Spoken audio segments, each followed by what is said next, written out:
Монголын үндэсний баяр наадмын бас нэгэн одоо чимэг харваа бол шагаан харваа байдаг. Тэгэхээр бид өнөөдөр шагаан харваагаар цол тэмдэглээ бас авж байгаа аймгийн Хоршоо мэргэн гэсэн ийм ялдрыг хүртэж байгаа харваачтай үзэгч та бүхнийг уулзаж байна. Тэгэхээр өөрийгөө манай үзэгч олон танилцуулахгүй юу? За шагаан харваагаар одоо хичээлээд хэдэн жил болж байгаа вэ?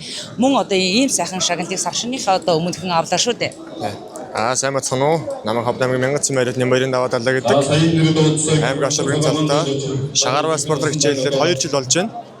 Тэгээ 2024 онд Овс аймгийн баяр наадамд очиж багаараа алт авч байсан. 2025 онд Ховдамгийн баяр наадамд багаар ба хувийн цувааранд нь хоёуланд нь 2 тараад тэгээд аймгийн Ашаа мэргэн болол хангасан байгаа. Ийм залуу байна. За ямар багт хариалагддаг вэ шагаан харвааны? Ховдамгийн Моинко компани хосолтой багт хариалагддаг.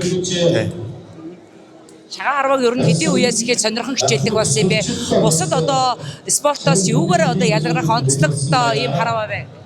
Шагаан харваа спортоор 24 оноос хичээлсэн. Тэгээд бусад спортоос онцлог нь гэвэл хүнийг маш сайн төлөвшүүлж чаддаг, хүний бие хүн болгож чаддаг, мэдрэмж аягүй сайжирдаг. Тэгээд хүмүүст аягүй амархан юм шиг харагддаг мөртлөө маш хэцүү спорт. Мэдрэмж маш их шаарддаг тийм спорт байгаа. Анх хэн зааж өгч байсан бэ харваа? Анх манай ангийн хүүхд зааж өгч байсан. Манай ангийн хүүхд харавдаг байсан. Тэгээ ангийнхаа хүүхдээ очоод тэгээд энэ бол очсараа тэгээд арцсандаа. За нийт ховдчуудтай хандаж, нийт харваачтай хандаж мэдшээ төвшөхгүй. Телевизэн суугаа нийт ховдчууд болон нийт шагаан харваачтай бүгд морин жилийн сар шинийн дүргээ бүгдээрээ гэрийн хамтлан төлөөр төвш амглан сар шиндээ сайхан шилрэж өсөөрөөё.